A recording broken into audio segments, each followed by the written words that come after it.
بسم اللہ الرحمن الرحیم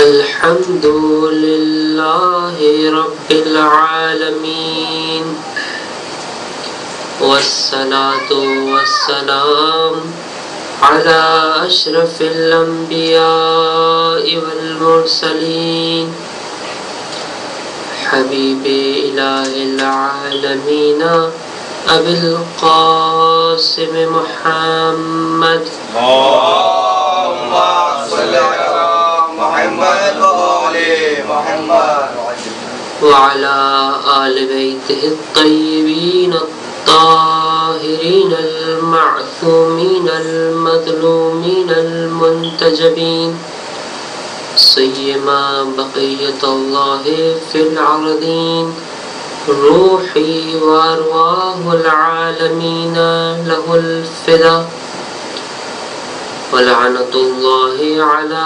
اعدائهم اجمعین من الآن الى قیام یوم الدین اللہم لعن اول ظالم ظلم حق محمد وآل محمد وآخر تابع له على ذلك اللهم لعن الإصابة التي جاهدت الحسين وشايعت وبايعت وتابعت على قتله اللهم لعنهم جميعا اللهم ارزقنا شفاعة الحسين يوم الورود وثبت لنا قدم صدق عندك مع الحسين وأصحاب الحسين الذين بذلوا مهجهم دون الحسين عليه السلام أما بعد فقد قال مولانا أبو عبد الله إمام الحسين عليه السلام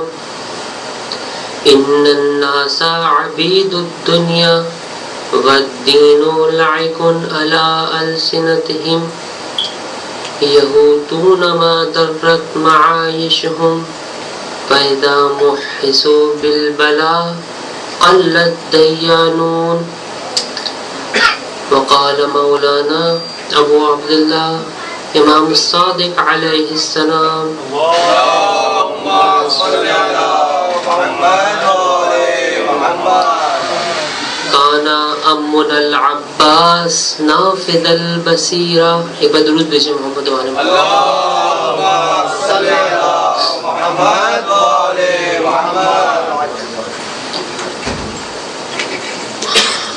بر صغیر پاک و ہند کے اندر ایک رسم یہ ہے کہ 8 محرم کو ابوالفضل عباس علمدار کربلا کے نام سے منسوب کیا جاتا ہے، ان کی یاد منائی جاتی ہے اور ان کا ذکر کیا جاتا ہے۔ یقیناً یہ عظیم ہستی اس قابل ہے کہ تفصیل کے ساتھ ان کے فضائل بیان کیے جائے۔ یہ وہ ہستی ہے کہ جس کے فضائل ائمہ معصومین علیہ السلام نے بیان کیے ہیں، اور جو روایات حضرت ابوالفضل عباس کے فضائل کے بارے میں ہمارے پاس موجود ہے، اگر امکان ہوا تو آج کچھ ان فضائل ان روایات میں آپ کے سامنے عرض کروں گا۔ وہ اس قدر زیادہ ہے کہ انسان حیرت میں کا شکار ہوتا ہے کہ کیسے ممکن ہے کہ ایک شخص اس مقام عالی پر فائز ہو جائے۔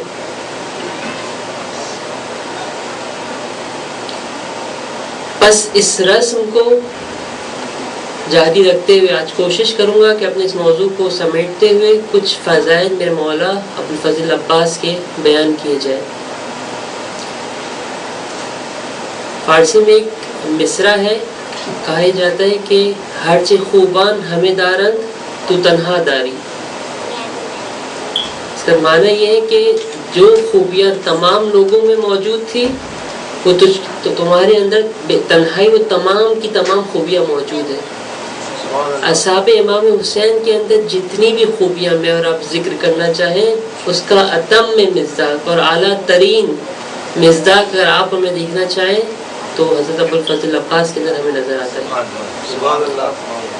لہٰذا میں کوشش یہ کروں گا کہ کچھ ذکر اس عظیم ہستی کا ہو، لیکن ابتدا کے اندر وہ محض جو ہم لوگ کر رہے تھے دشمنان امام حسین کی کوالٹیز کے بارے میں، اس کو آج کی اس نقطے کو تمام کر دوں. پھر انشاءاللہ آج ابوالفضل عباس کے بارے میں کچھ روایات کے جو ائمہ معصومین علیہ السلام سے یا وہ زیارات کے جو حضرت ابوالفضل عباس کے بارے میں ہمارے پاس موجود ہے، اس سے کچھ ذکر اس عظیم ہستی کا کرتے چلیں گے انشاءاللہ. عظمت ابوالفضل عباس، بلند تر صلوات. اللهم صل على محمد وآل محمد.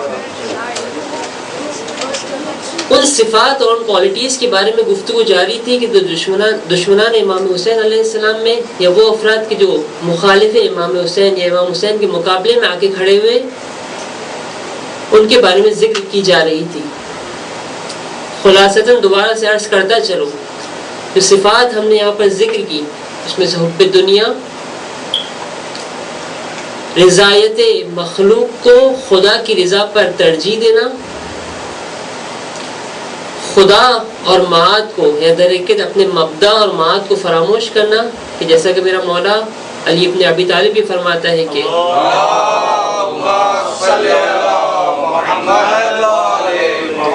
رحم اللہ عمران، خداوند عالم اس بندے پر، اس شخص پر، اس فرد پر رحم کرے کہ جو 3 سوالات کے جوابات جان لے. من این، الی این، وفی این. وہ آیا کہاں سے تھا، اس کو جانا کہاں ہے، اور وہ ہے کہاں پر، کہ جس جگہ پر ہے اس کا ہدف کیا ہے، وہ آیا کیوں ہے یہاں پر، کس لیے آیا ہے، کس کام کے لیے آیا ہے. صبح و شام جو یہاں پر میری اور آپ کی گزر رہی ہے، اس کا مجھے آپ کو ہدف معلوم ہوگی، بالآخر مجھے جانا کہاں پر ہے، یہاں پر آیا کیوں ہوں، اور مجھے یہاں پر کیا کام انجام دینا ہے. بس اپنے مبدا کو کہ جہاں سے وہ آیا ہے، اپنی معاد کو کہ جہاں اسے جانا ہے، انا للہ و انا الیہ راجعون کے اس آنے اور جانے کو صحیح معنوں میں شناخت کر لے. بس دشمنان امام حسین کی جو خرابی تھی وہ یہی تھی کہ اپنے مبدا کو یا اپنی معاد کو جو ہے وہ فراموش کر چکے تھے. پھر سادہ اندیشی کو ہم نے ایک صفت کے طور پہ پیش کیا کہ جو ایک بدی کے طور پر، ایک برائی کے طور پر کہ جن لوگوں اندر موجود تھی. اس کے بعد دنیا کے بارے میں یا حب دنیا کے بارے میں اشارتاً ایک گفتگو شروع ہوئی اور بعض مصادیق کا ذکر کرنا شروع کیا تھا کہ جو کربلا کے اندر واضح طور پر ہمیں نظر آتے ہیں کہ دنیا کی محبت یا دنیا کی مختلف زنجیروں نے لوگوں کو جکڑا ہوا تھا، کہ جس کی وجہ سے وہ اپنے زمانے کے امام کا ساتھ نہ دے سکے اور اپنے ولی کو تنہا کربلا کے میدان میں چھوڑ دیا. وہ لوگ جو امام کو لیٹر لکھ چکے تھے، وہ امام کا ساتھ دینے کا وعدہ کر چکے تھے، وہ ان میں سے بعض آج امام کے سامنے آ کے کھڑے ہو چکے تھے، جس کی وجہ شاید مقام و منصب تھا، بعض کو اپنی جان سے محبت تھی، بعض کو اپنی اولاد سے محبت تھی، بعض کو اپنے شہرت اور دولت اور پیسے کی وجہ سے ان تمام چیزوں کا سامنا کرنا پڑا. ایک مثال جو کل آپ کے سامنے پیش کی، عبید اللہ ابن حر جوفی کی، کل آپ کے سامنے مجلس کے آخر کے اندر اس مثال کو آپ کے سامنے پیش کیا کہ یہ شخص کہ جس کے خیمے میں خود امام چل کر آئے، اس کو دعوت دی اور اس کو کہا کہ دیکھ تو ماضی میں تیرا ماضی اچھا نہیں ہے، تو گناہ گار ہے، اگر تو چاہتا ہے کہ ان گناہوں کو پاک کر لے، اگر تو چاہتا ہے کہ راہ راست پر آ جائے، اگر تو چاہتا ہے کہ میرا جد رسول خدا صلی اللہ علیہ وآلہ وسلم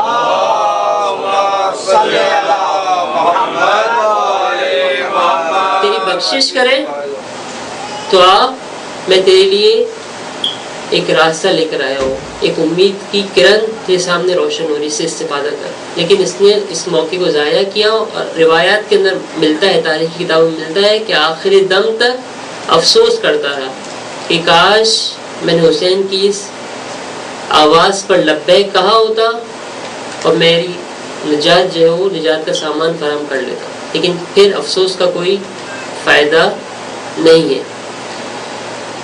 ایک اور شخص کہ جو واقع کربلا میں میرے اور آپ کے لیے عبرت ہے، جس کا ذکر ابتدا کے اندر آپ کے سامنے کرنا چاہتا ہوں، اس شخصیت کی کہانی بہت عجیب و غریب کہانی ہے. خود یہ روایت کہ جو کتابوں میں ہمارے پاس ملتی ہے، اس کا راوی یہ خود شخص ہے، خود یہ شخص یہ روایت کرتا ہے کہ میرے ساتھ یہ واقعہ پیش آیا. شخصیت اس فرد کا نام عمرو بن قیس مشرقی ہے. بعد میں ایک اور واقعہ بھی آپ کے سامنے عرض کروں گا کہ بعض روایات میں منسوب ہے کہ بعض مکاتب میں ذکر ہوا ہے کہ یہی شخص تھا، اور بعض نے کہا ہے کہ نہیں یہ کوئی اور شخص تھا. البتہ معتبر مکاتب کے اندر اسی شخص سے منسوب یہ واقعہ ہے. اس روایت کو کہ جو یہ شخص نقل کر رہا ہے کہتا ہے کہ میں اور میرا چچا زاد بھائی امام حسین کی بارگاہ میں آتے ہیں. امام حسین کربلا بھی نہیں پہنچے تھے، کربلا سے پہلے کے ایک مقام پہ میرے مولانا نے خیمہ لگایا ہوا تھا. یہ شخص امام کی بارگاہ میں آتا ہے. کچھ گفتگو کے بعد، کچھ ابتدائی تعارف کے بعد میرا مولانا ان سے سوال کرتا ہے دونوں سے، کیا تم میری مدد کے لیے یہاں پر آئے ہو، میری نصرت کے لیے یہاں پر آئے ہو؟ ایک بار درود بھیجو. اللہم صلی علی محمد و آل محمد. بلند بار دیگر صلوات. اللہم صلی علی محمد و آل محمد. اللہم صلی علی محمد و آل محمد. نعرہ حیدری. اب یہاں توجہ رکھیں، ہم گفتگو کا آغاز کرتے ہیں انشاءاللہ. اس مسائل بھی جو ہے ایسے ایسے حل ہو جائیں گے. ایک بار درود بھیجیے محمد والا. اللہم صلی علی محمد و آل محمد. میرا مولا عامر سے اور اس کے چچا زاد بھائی سے سوال کرتا ہے کیا تم میری مدد کے لیے آئے ہو؟ اب یہاں پر یہ دونوں اپنی توجیحات عرض کرنا شروع کرتے ہیں، اپنے مسائل عرض کرنا شروع کرتے ہیں. دیکھیں ان مسائل کو سنتے جائیں اور ہر کوئی جو ہے وہ اپنے آپ کو دیکھتا جائے کہ میں آیا مشکلات کا شکار ہوں یا نہیں. ان الانسان علی نفسہ بصیرہ، میں اپنے حالات کو بہت بہتر جانتا ہوں. کوئی اور میرے بارے میں قضاوت نہیں کر سکتا کہ میں جو سوچ رہا ہوں، میرے بارے میں جو فکر ہے وہ صحیح ہے یا غلط ہے. بس میں آپ سے کہنا چاہ رہا ہوں کہ اس کے جواب کو سنتے جائیں اور اپنے آپ کی اور میں اپنے آپ کی فکر کروں کہ اگر میرے ساتھ یہ مشکل پیش آئے گی تو میں کس مقام پر کھڑا ہوں. یہ شخص امام سے کہتا ہے کہ انا رجل کبیر، میں جو ہے بوڑھا ہو چکا ہوں، دیگر عمر کون گزر چکی ہے. کہنا تو یہ چاہیے تھا کہ اب جب عمر گزر چکی ہے جاؤ اور ایک شہادت کی موت نصیب ہوگی تمہارے، اپنے آقا و مولا کی نصرت کرو. اس کے برعکس یہ شخص کہتا ہے کہ میں بوڑھا ہو چکا ہوں، مجھ پر جو ہے وہ کثیر الدین، قرضہ بہت ہے، کریڈٹ کارڈ بہت خرچ کر چکا ہوں. میں ترجمہ کر رہا ہوں، ہر مہینے جو ہے کریڈٹ کارڈ میں جو وہ بل بنتا جا رہا ہے، مولا اس کو ادا بھی تو کرنا ہے، بلا کے اس کو کون جو ہے وہ ادا کرنے والا ہے. قرضہ بہت ہے میرے اوپر، کریڈٹ کارڈ سے جو ہے وہ میں ایکسپینس بہت کر چکا ہوں، وال مارٹ میں جا چکا ہوں، فلاں جگہ جا چکا ہوں، دیکھ کے جو دل بڑھتا نہیں ہے. ہماری ایک مشکل یہ ہے کہ جو دنیا کے حوالے سے ہم بات کر رہا تھا، حب دنیا کی بات کر رہا تھا، آج کی دنیا، مغربی دنیا کی اساس یا پلرز کی اگر میں بات کروں کہ جس کے اوپر پوری ویسٹرن سویلائزیشن کی بنیاد اور اساس ہے، وہ دو نقطے: مٹیریلزم، مادہ پرستی، اور ہیومنزم، انسان پرستی. خدا اور معنویت کو فراموش کرنے کے لیے دو راہیں انہوں نے اختیار کی. خدا کو فراموش کرنے کے لیے انسان پرست بنا دیا، معنویت کو فراموش کرنے کے لیے ہمیں مادہ پرست بنا دیا. کہ دو اساس و بنیاد اس کفر اور شرک کے اس لبادے کی جو آج ہمارے سامنے بہت خوبصورت طریقے سے پیش کیا گیا ہے. اس کی پوری بنیاد اور اساس وہ پلرز جس کے اوپر کھڑی ہوئی ہے وہ یہی مادہ پرستی اور انسان پرستی ہے، مٹیریلزم اور ہیومنزم. کہ اگر آپ ویسٹرن فلاسفرز کو پڑھنا شروع کریں گے تو ان سب کی تھیوریز کے پیچھے، چاہے آپ پولیٹیکل تھیوری پڑھنا شروع کریں، چاہے آپ اکنامک تھیوری پڑھنا شروع کریں، چاہے آپ ان کی اور تھیوریز کو پڑھنا شروع کریں، چاہے پیور فلاسفی کو پڑھنا شروع کریں، سب کے پیچھے جو اساس اور فکر نظر آتی ہے وہ ہمیں دو یہ بنیادی چیزیں نظر آتی ہے کہ جس کے پیچھے ان کی تمام فکر گھوم رہی ہے. اور ان سب کو سمجھ میں آ گیا ہے. وہ جو میرے رسول نے کہا تھا کہ حب الدنیا رأس کل خطیہ، شاید مجھے اور آپ کو سمجھ میں نہیں آیا، لیکن اس مغربی مفکرین کو بہت اچھی طرح سمجھ میں آ گیا تھا. اور ان کو معلوم تھا کہ اگر ہمیں دنیا کو کسی اور سمت میں لے کے جانا ہے تو اس کی اساس اور محور یہی ہے کہ ہمیں یہی کام کرنا ہے کہ اس حب دنیا کو ان کے اندر اجاگر کرنا ہوگا، حب دنیا کو ان کے اندر ایجاد کرنا ہوگا. اور اس کا کام یہی کیا گیا کہ جو ہے وہ جعلی طریقے سے در حقیقت ہماری ضروریات کو، در حقیقت لگژریز کو ہماری ضروریات بنایا گیا. یہ کام ان لوگوں نے دانستہ طور پہ میرے اور آپ کے ساتھ کیا ہے. میں بہت سادہ سی مثال اگر آپ کو دوں، اللهم صل على محمد وآل محمد. اللهم صل على محمد نعرہ حیدری، نعرہ حیدری، نعرہ صلوات.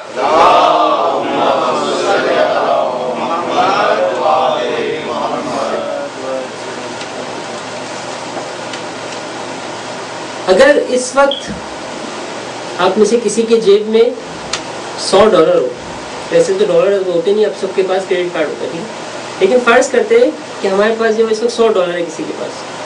میں آپ سے کہوں، اگر آپ سے میں سوال کروں کہ آپ اس وقت غریب ہیں یا پیسے والے ہیں، تو آپ کہیں گے مولانا صاحب خوب ہے، مسئلہ نہیں ہے، ابھی جو گزر رہی ہے زندگی. تھوڑی دیر بعد اگر میں آپ کو والمارٹ کے اندر لا کے کھڑا کر دوں اور آپ کے سامنے دنیا جہان کی ساری چیزیں موجود ہوں، اس وقت آپ کو کیا احساس ہوگا؟ اس وقت آپ کو احساس ہوگا کہ مجھ سے زیادہ غریب کوئی ہے ہی نہیں اس دنیا کے اندر. وہ چیز جو آپ کی ضرورت نہیں تھی، آپ کو ضرورت بنوا دیا گیا ہے. وہ چیزیں جو آپ کو کبھی آپ سوچ بھی نہیں سکتے تھے کہ آپ استعمال کریں گے، آج ایسا لگتا ہے کہ اس کے بغیر زندگی گزارنا امکان پذیر نہیں ہے. وہ سب آپ کی اور میری ضرورت بن چکی ہے. میں اس پہ تفصیلی بحث نہیں کروں گا، کبھی موقع ملا تو خود مغربی ثقافت کے یا ویسٹرن سویلائزیشن کو تفصیل سے بحث کریں گے. لیکن میں اشارتاً یہاں پہ عرض کرتا چلوں، مادہ پرستی کو یا حب دنیا کو آج ہمارے کلچر کا حصہ بنا دیا گیا ہے. میں اور آپ سب اس مرض میں مبتلا ہیں، کم اور زیادہ. اس کے بارے میں مجھے آپ کو سوچنا پڑے گا کہ کیسے اس مشکل کو حل کریں. اس امید کے ساتھ کہ خداوند تعالیٰ ہمیں صحیح معنوں میں اس حب دنیا کو یا مادہ پرستی کو اپنے آپ سے، اپنے بچوں سے، اپنے معاشرے سے دور کرنے کی توفیق عطا فرمائے. بحث ہماری اس پر تھی. یہ شخص امام کی بارگاہ میں کہتا ہے کہ میں بوڑھا ہو چکا ہوں، مجھ پر قرض بہت زیادہ ہے، میری اولاد کثیر العیال، میری اولاد، بچے، پوتے، نواسے، نواسیاں بہت زیادہ ہیں. یہ امام حسین کے زمانے کی بات تھی. آج تو جو ہے وہ 2 بچوں سے زیادہ ہوتے نہیں ہمارے پاس کہ جو ہے وہ ہم یہ شکوہ کریں شاید، لیکن 2 بچے بھی بہت بھاری ہیں ہمارے لیے. لیکن اس زمانے میں جو ہے وہ کثیر الاولاد ہوتی تھی. یہ خود بھی ایک جو ہے وہ ایک نصیحت ہے کہ جو علماء کی طرف سے خاص طور پہ جو ہے وہ آج جو ہے بہت زیادہ تاکید کی جا رہی ہے، وہ یہی ہے کہ انسان اس بات کی کوشش کرے کہ جہاں تک ہو سکے اولاد کو کثرت دے، تاکہ کہ خود اگر آج کے ڈیموکریسی کے نظام کے طور پہ بھی دیکھا جائے تو یہ مسلمانوں کے فائدے میں ہے. خیر، میں اس بات کو تفصیل کو چھوڑتے ہوئے یہ میرے مولا کی بارگاہ میں جو ہے وہ علتیں پیش کرتا جا رہا ہے. میرے جو ہے وہ بوڑھا ہو چکا ہوں، میرا قرض بہت زیادہ ہے، میری عیال بہت زیادہ ہے. پھر اس کے بعد تھوڑا سا دین بھی پڑا ہوا تھا، یہ تھوڑا سا جو ہے وہ آشنا تھا دین کے ہتھ کنڈوں سے، کس طرح سے مکر کیا جاتا ہے. میرے مولا سے کہتے ہیں کہ مجھ پر قرض بھی بہت ہے، لوگوں کی امانتیں ہیں میرے پاس، پھر آ کے واپس تو پلٹانا ہے نا امانتوں کو، میں بغیر امانت دے کے کیسے واپس جا سکتا ہوں. یہاں پر آ کے توجہ کر رہا تھا اپنے کام کی کہ میرا کام صحیح کام ہے، کیونکہ میں ایک واجب کام کے لیے آپ کی نصرت کو جو ہے ترک کر رہا ہوں. اس کے بعد اس کا چچا زاد بھائی بھی تقریباً اسی طرح کی باتیں میرے مولا کے پاس کرتا ہے. میرے مولا نے وہی جواب جو عبید اللہ اپنے حر جوفی کو دیا تھا وہی جواب ان دونوں کو دیا. کہا کہ تم میرا ساتھ نہیں دینا چاہتے تو جاؤ، یہاں سے چلے جاؤ، یہاں سے دور چلے جاؤ، میری آواز کو مت سننا. اگر تم نے میری آواز کو سنا اور میرے ساتھ نہ دیا تو پھر خدا کے عذاب سے تمہیں کوئی بچا نہیں سکتا. روایت بعض مکاتب میں ملے، جیسے میں نے کہا تھا بات کا واقعہ بہت عبرت آمیز ہے. بات کا واقعہ یہ کہتے ہیں کہ بعض لوگوں کے مطابق خود یہ امر جو ہے وہ خود اس کو ہدایت ہوئی اور یہ امام کی فوج میں شامل ہو جاتا ہے، امام کے لشکر میں آ جاتا ہے. عاشور کے دن تک امام کا ساتھ دیتا ہے. ساتھ دینے سے پہلے جس دن یہ امام کا ساتھ دینے آتے ہیں، خیمے میں ایک بار امام سے وعدہ کرتے ہیں، مولا سے کہتے ہیں کہ میں آپ کا اس وقت تک ساتھ دوں گا جب تک میری جان دینے سے یا میری جہاد کرنے سے آپ کی جان بچ رہی ہوگی. جہاں مجھے یقین ہو گیا کہ آپ کی جان اب نہیں بچنے والی، میں اور آپ کا جو بیعت ہے وہ ختم. امام نے کہا ٹھیک ہے تو میرے ساتھ آ جاؤ. مقاتل کے جملے یہ ہے کہ روز عاشور تک یہ شخص امام کے ساتھ تھا، امام کے لشکر میں تھا. جنگ کا آغاز ہوتا ہے، ایک ایک کر کے یہ دیکھتا ہے کہ اس کے دوست، اس کے ساتھی اور اس کے ساتھ رہنے والے ایک ایک کر کے شہید ہوتے جا رہے ہیں.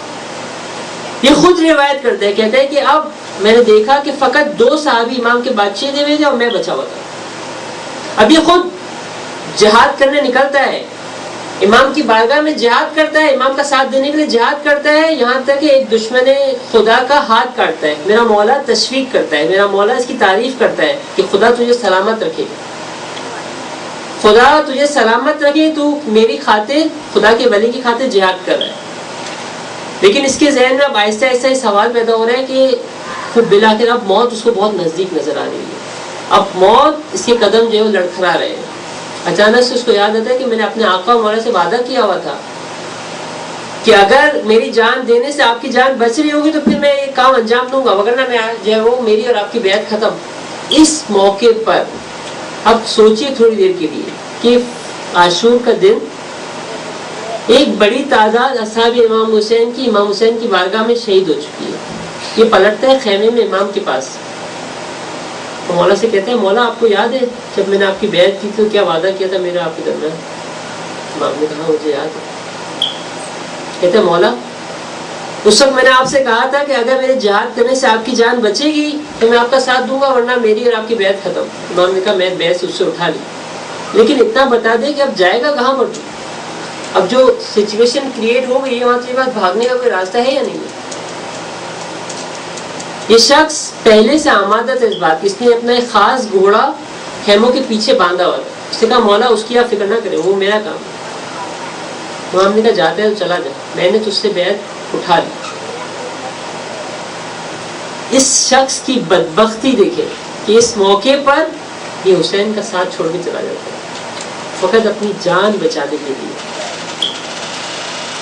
فقط اپنی چند دن کی زندگی، جو خود پہلے کہہ چکا تھا کہ میں بوڑھا ہو چکا ہوں، تو نہیں معلوم کتنے دن زندہ رہنا تھا، لیکن جان سے گزرنا آسان نہیں عزیزوں۔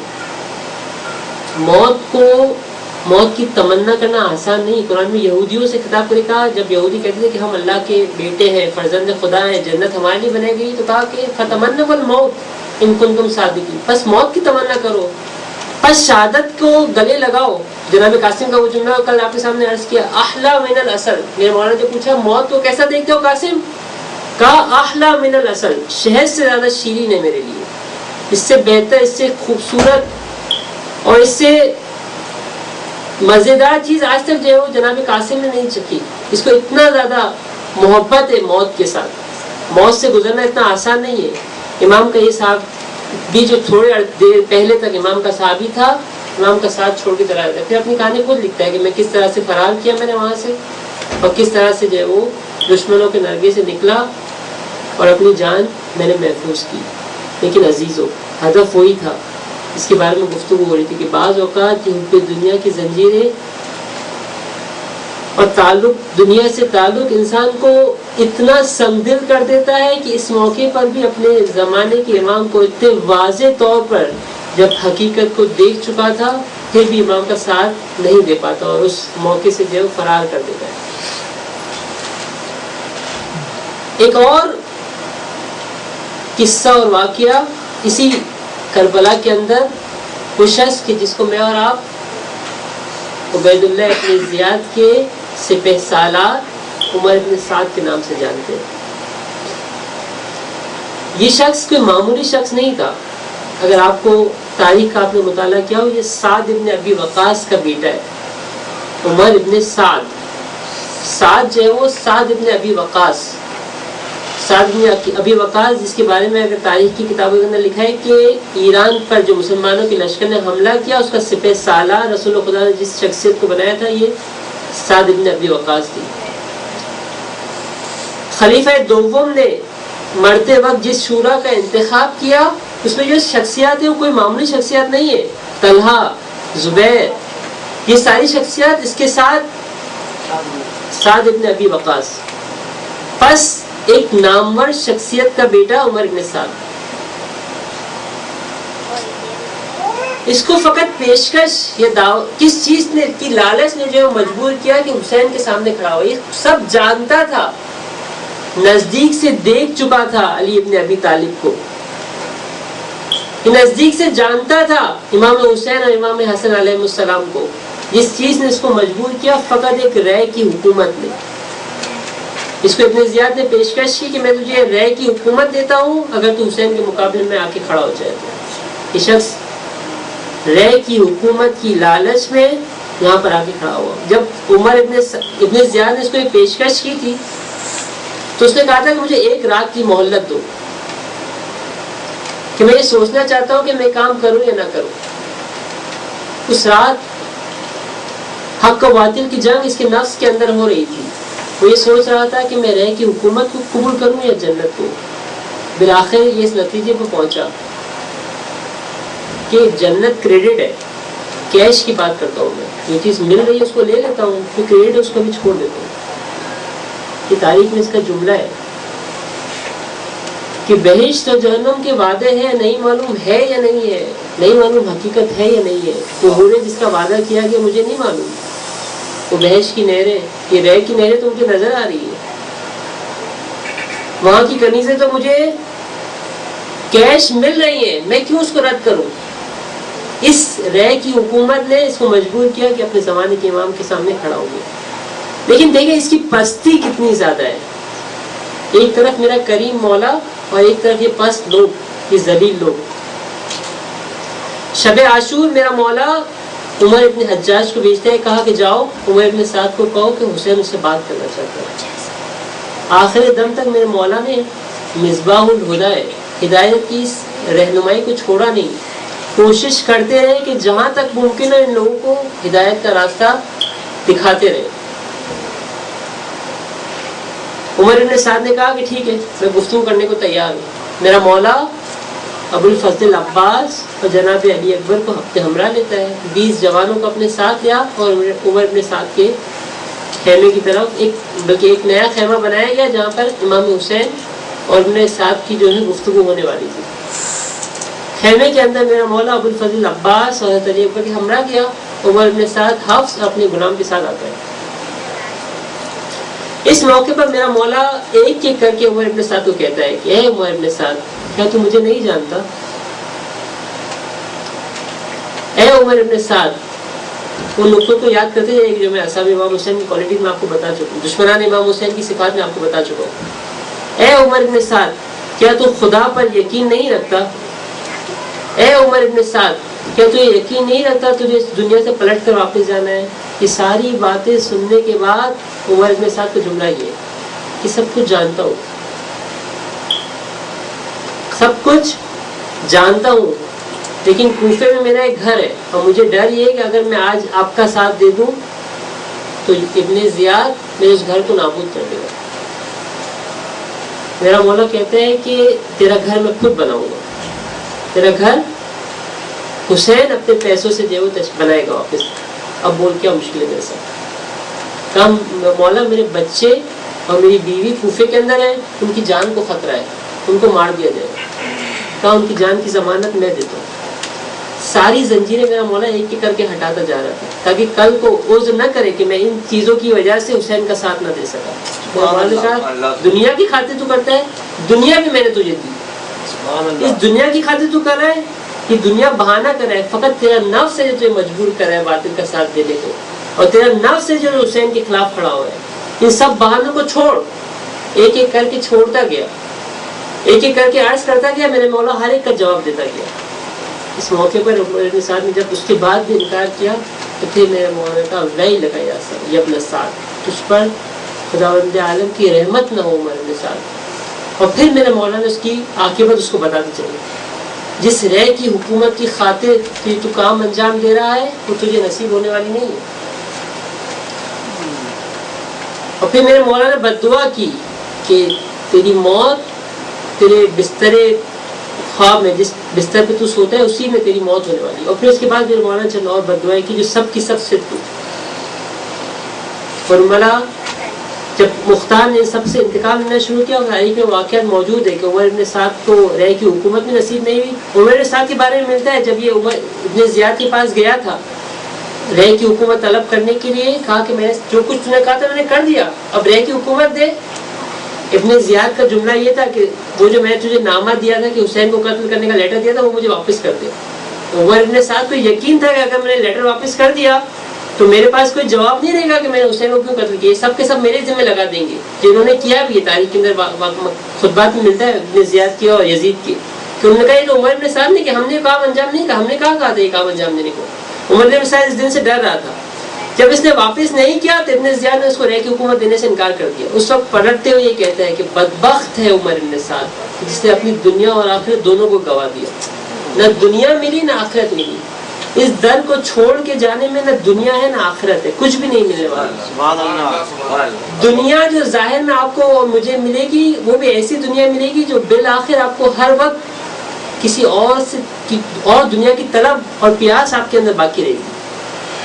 کچھ ملے گا تو آپ کو تمنا ہوگی اور ملے, اور ملے گا تو تمنا ہوگی اور ملے. یہ پیاس بجھنے والی نہیں ہے. بس نہ دنیا ملے گی نہ آخرت ملے گی. اور اس در پہ آئیں گے پھر دنیا حسنہ و فی الآخرت حسنہ. لبیک یا حسین, لبیک یا حسین, لبیک یا حسین, لبیک یا حسین, لبیک یا حسین, لبیک یا حسین.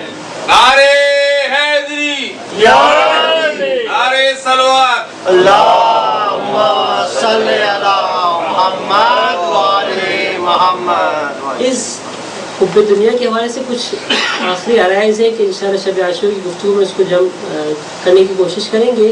جیسا کہ میں ابتدائی مجلس میں وعدہ کیا تھا, دن جو ہے وہ منسوب ہے میرے غازی ابوالفضل عباس علمدار کربلا سے.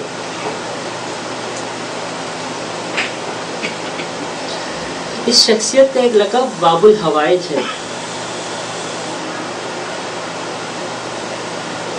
آج بھی اگر آپ عراق میں زیارت کے لیے جائیں تو وہ لوگ کہ جو شیعہ نہیں ہے, جو اہل بیت سے محبت نہیں کرتے, نہ جانے کن مذہب و کس فکر کے حامل, لیکن سب کے سب حضرت عباس کے در پر جائیں تو سب کی جبی جھکی ہوئی ہے اور سب اپنی حاجتیں اس در سے پاتے ہیں. جس شخص نے اپنے بازو خدا کی راہ میں کٹا دیے, خدا وند عالم نے اس کے ہاتھوں کو باب الحوائج بنا دیا. جو ہاتھ اس عظیم ہستی کے واسطے سے خدا کی بارگاہ میں طلب کرتے ہیں, خدا ان کو خالی ہاتھ نہیں لوٹاتا. جناب ابوالفضل عباس کے دو اور القاب ہیں, ایک ابو القریہ, ابو القربہ اور سقہ. قربہ عربی میں مشق کو کہتے ہیں. میرے غازی کے دو لقب ہیں, تو ان کو سقہ کہا جاتا ہے اور ابو القربہ کہا جاتا ہے. عجیب ہے, میں سوچتا ہوں کہ 7 محرم سے عاشور تک جس شخص کا لقب سقہ ہو اس کے لیے کتنا سخت ہوگا کہ بار بار بچوں کی العطش العطش کی صدائیں سن رہا تھا. میں مسائل نہیں پڑھا, یہ فضائل ابوالفضل عباس کے, یہ مناقب ابوالفضل عباس کے, یہ میرے مولا کے القاب ہے. تو یقیناً میں یہی کہتا ہوں کہ مجھے اور آپ کے لیے برداشت کرنا مشکل ہے حسین کی, ان کے بچوں کی پیاس. وہ جس کو لقب دیا ہے سقہ کا, جس کے ہاتھ میں مشق ہے, اس کے لیے کتنا سخت تھا ان دنوں کو گزارنا. ایک ایک لمحہ عباس کے لیے بہت بھاری تھا. اسی عظیم ہستی کے بارے میں روایات میں بہت عجیب و غریب نکات ملتے ہیں. امام صادق علیہ السلام سے روایت ہے,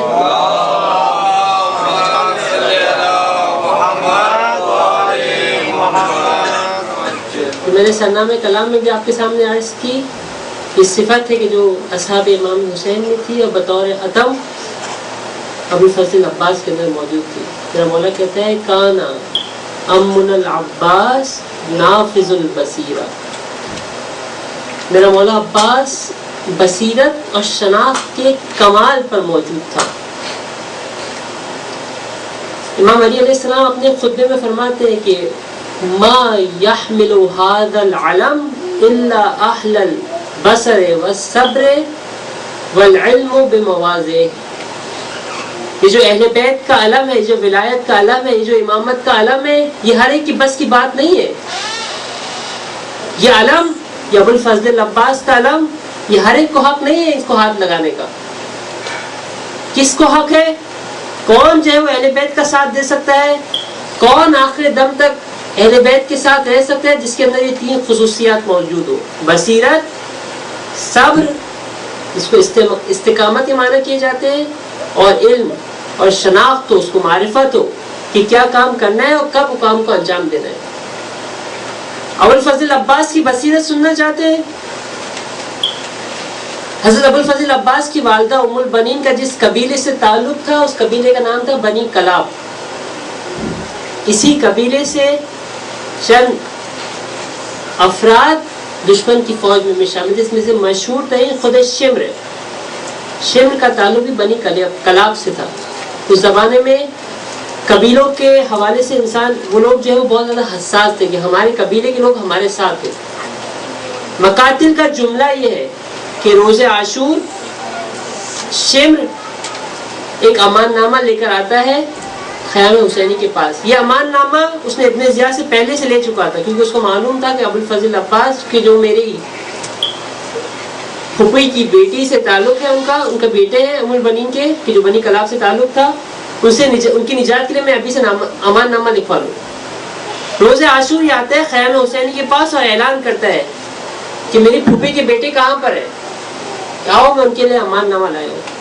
ادب دیکھیں ابوالفضل عباس کا، یہ میں کہہ رہا ہوں صفات، ایک ایک صفت جو ہے وہ خود اس قابل ہے کہ اس کے اوپر جو ہے وہ ایک مجلس حد عقل پڑی جائے ابوالفضل عباس کی صفات کے اوپر۔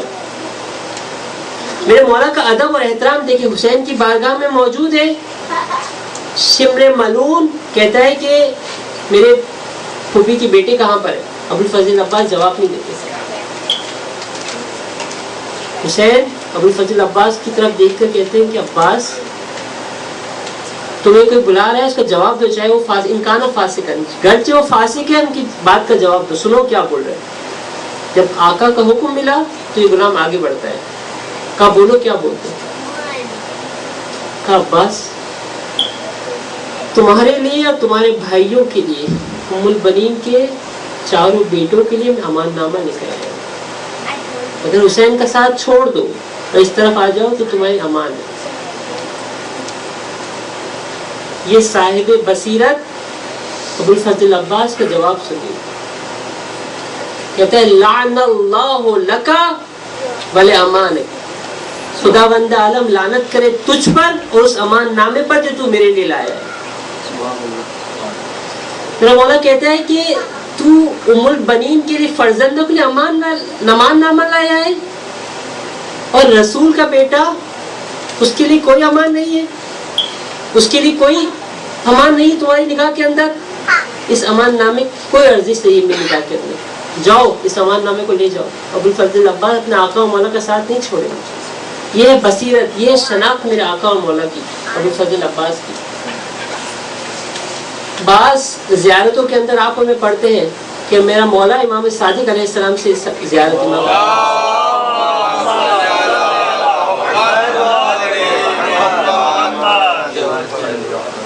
ائمہ کے جو فرزند یا اولاد جن کی آپ زیارت کرتے ہیں، ایران و عراق اگر آپ کو جانا ہو تو آپ بہت سارے امام زادوں کی زیارت کرتے ہیں، فقط 2 امام زادے ایسے ہیں کہ جن کی زیارت خود ائمہ معصومین علیہ السلام سے ہمیں ملتی ہے، ایک حضرت معصومہ سلام اللہ علیہ اور ایک حضرت ابوالفضل عباس۔ اور ابوالفضل عباس کی جو جملوں زیارت کے اندر جملے ہیں وہ بہت بارزش ہے، ویلیویبل ہے۔ میں ابھی بھی کہہ رہا ہوں کہ اگر امام معصوم کسی کو سلام کریں ان صفات کے ساتھ تو بہت زیادہ ارزش مند ہے، وہ زیارت کے جو آپ سب کو حفظ ہوگی۔ ہم کس طرح سے امام صادق کی زبان سے اپنے مولا اور آقا کو سلام کرتے ہیں، السلام علیکہ یا عبد الصالح، اے عبد صالح خدا، ہم پر آپ پر ہمارا سلام ہو۔ السلام علیکم ابوالفضل عباس العبد الصالح المطیع للہ ولرسولہ ولامیر المؤمنین، کہ مطیع ہونا، عبد صالح ہونا، مواسی ہونا، یہ ساری صفات ہے کہ جو خود زیارات میں میرے مولا کی ائمہ معصومین علیہ السلام سے ذکر ہوتی ہے۔ خود خداوند عالم کا عبد ہونا یہ ایک اہم ترین افتخار ہے ایک انسان کے لیے، ایک فخر کا باعث ہے۔ آپ ہمیں تشہد کے اندر کیا پڑھتے ہیں؟ اشہد ان محمدن، ایک بار درود یہود والا، اللہم صلی علی محمد وعلی محمد، عبدہ و رسولہ، یعنی پہلا مرحلہ کہ جس کو میں اور آپ اعلان کرتے ہیں رسول کی نسبت سے، ان کی عبودیت ہے۔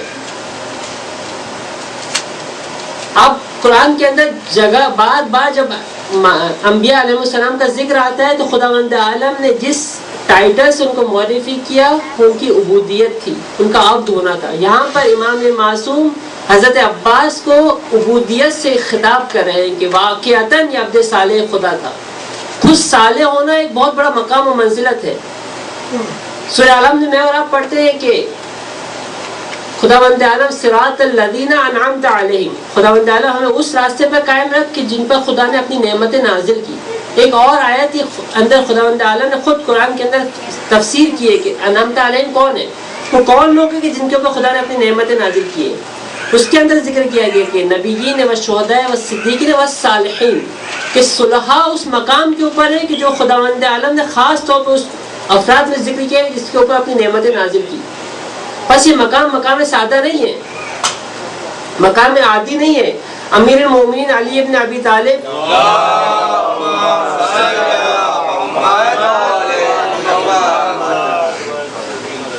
ایک دعا کے اندر اس بات کو خدا کی بارگاہ میں عرض کرتے ہیں کہ اے میرے پروردگار، میرے فخر کے لیے اتنا ہی کافی ہے کہ میں تیرا عبد ہوں. بس عبودیت کوئی سادہ منزل نہیں ہے، عبودیت اپنے کمال کی منزل ہے. جب انسان اپنے آپ کو خدا کی بارگاہ میں خاضع اور خاشع پاتا ہے، اس مرتبے کو درک کر پاتا ہے، اس کو عبودیت کہتے ہیں. اور میرا مولا حضرت ابوالفضل عباس کو عبد صالح خدا کہہ کر خطاب کر رہا ہے. ایک اور صفت جو میرے مولا کی وہ ہے مواسات. اس صفت کو تھوڑا سا سمجھنے کی کوشش کریں. مواسات عربی میں اس کو کہتے ہیں کہ جب دو بھائی یا دو دوست آپس میں ایسے ہو جائیں کہ ان کی کوئی چیز دوسرے سے جدا نہ رہے.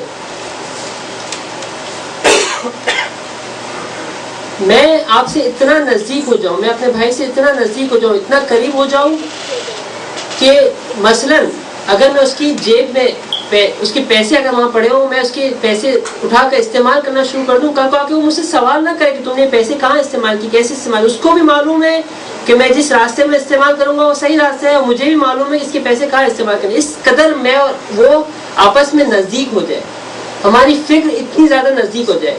امام زمانہ عجل اللہ تعالیٰ فرجہ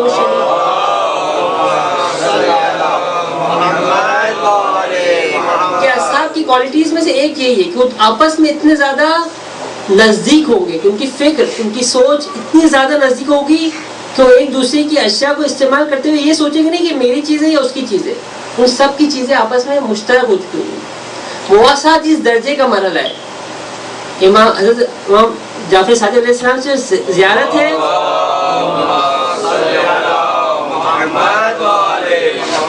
مل جل کر بلند تر سلوات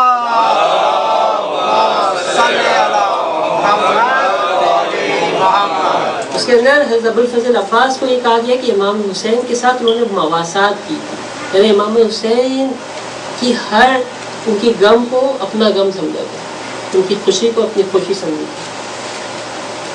کچھ اور زیارات کے اندر آیا ہے کہ امام حسین کے سامنے ابوالفضل عباس ایسے تھے، ان کی جان کی ایسی حفاظت کرتے تھے کہ ہر تکلیف اپنے اوپر سہ لیتے تھے، اپنے بھائی کو کوئی تکلیف ہونے نہیں دیتے. تو یہی وجہ ہے. بعض اوقات انسان ان جملات کو پڑھتا ہے تو حیرت کا شکار ہو جاتا ہے کہ جو ائمہ معصومین علیہ السلام نے ابوالفضل عباس کے بارے میں کہا. فقط ایک جملہ آپ کے سامنے عرض کروں. شب عاشور 9 محرم کو، میں آپ کے سامنے پہلے بھی جملہ عرض کر چکا ہوں، 9 محرم کو جب ابن زیاد کے عمر ابن سعد کے لشکر نے حملہ شروع کیا، میرے مولا نے ابوالفضل عباس کو بلایا، کہا ابوالفضل عباس، اس وقت میرے مولا نے جملہ کہا بنفسی لک الفدا. امام معصوم ابوالفضل عباس سے کہتے ہیں کہ عباس میری جان تم پر فدا ہو. کوئی معمولی جملہ نہیں ہے. زمان معصوم سے کسی شخص کے بارے میں اگر یہ جملہ نکل جائے تو سمجھے کہ وہ اپنے کمال پر ہے. جو کچھ کرنا تھا اس دنیا میں کر لیا. اس کو جو حق ادا کرنا تھا اپنے ولی کا، اس نے حقیقی معنوں میں حق ادا کیا. بس عزیز، اس سے زیادہ زحمت نہیں دوں آپ کو. وہ روایات کے جو امام زین العابدین نے اپنے ایک بار جب حضرت عباس کے فرزند کو دیکھا، عبید اللہ کو فضائل ابوالفضل پڑھنا شروع کیے. آخر میں میرا مولا یہ کہتا ہے کہ میرے مولا حسین، میرے بابا حسین کا دل بہت سخت دل تھا، لیکن ابو الفضل عباس تمہارے بابا نے حق ادا کر دیا اس دن۔ خداوند عالم نے ان دو بازوؤں کے صدقے میں ابو الفضل عباس کو 2 پر عطا کیے کہ جس کے ذریعے سے بہشت کی پرواز کرتے ہیں۔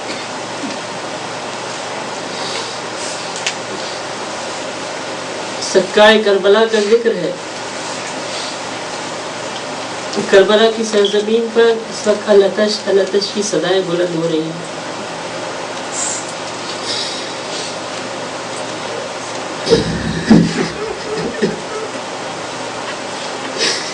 میں جب مقتل پڑھتا ہوں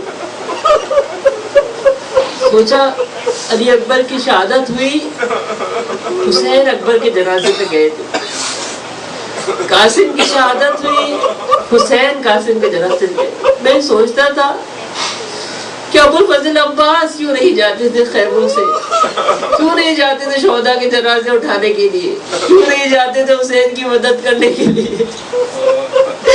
شاید ایک وجہ یہ ہو، شاید ایک وجہ یہ ہو کہ زینب ام کلثوم جب باہر دیکھتے تھے ابو الفضل عباس موجود ہے تو ان کو یقین ہو جاتا تھا کہ خیموں میں کوئی حملہ کرنے کی جرات نہیں کر سکتا۔ ارے عباس خیموں کے گرد کھڑے تھے، سکینہ کو اطمینان تھا، زینب کو سکون تھا کہ خیام میں کوئی حملہ کرنے والا نہیں تھا۔ لیکن جب تمام بنی عاصم شہید ہو گئے، ایک بار ابو الفضل عباس میرا آقا مولا حسین کی بارگاہ میں آتا ہے، مولا صبح سے آپ کے پاس چند بار اجازت لے چکا، مولا آپ اجازت دے دے، اب عباس سے صبر نہیں ہوتا، اب عباس سے لاشیں دیکھے نہیں جاتے، اب عباس سے الاتش کی صدائیں سنی نہیں جاتی۔ میرا مولا کہتے ہیں عباس انت صاحب البائی، تم میرے لشکر کے علم بردار۔ عباس کا مولا میرے سپاہی کہاں، میرے ساتھی کہاں؟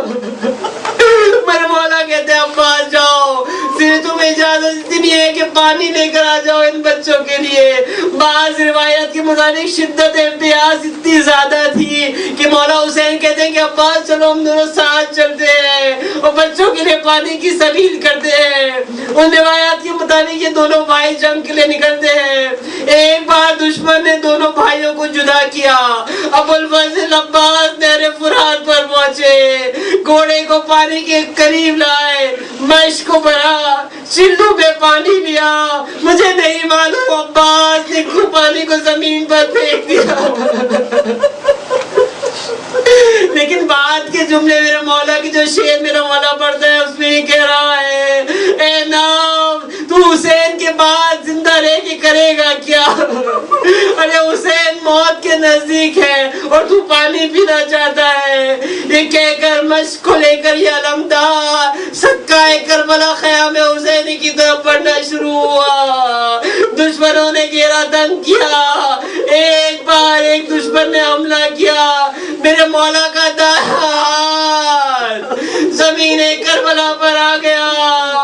میرا مولا یہ شعر پڑھتا ہوا نظر آیا، انقطعت من یمینی، خدا کی قسم اگر ابو الفضل عباس کا سیدھا ہاتھ کٹ بھی گیا تو یہ ابو الفضل عباس اپنے دین سے پیچھے نہیں ہٹے گا، اپنے ولی کی حفاظت کرتا رہے گا۔ ابو الفضل عباس آگے بڑھتے ہیں، دشمن نے حملہ کیا، ابو الفضل عباس کا بایاں ہاتھ بھی کٹ گیا، لیکن یہ میرا مولا علم کو اپنے سینے سے لگائے مشق کو تھامے خیام کی طرف بڑھتا جا رہا ہے۔ لیکن نہیں معلوم تھوڑی دیر بعد کربلا کی زمین پر یہ آواز گونجی، اے میرے بھیا حسین ادرکنی، عباس کی مدد کرو۔ ارے حسین کی آواز سرزمین کربلا میں گونجی، الان انکسرت ساری۔ ارے میرا علمدار مجھ سے جدا ہو گیا، میرا عباس مجھ سے جدا ہو گیا۔ میرا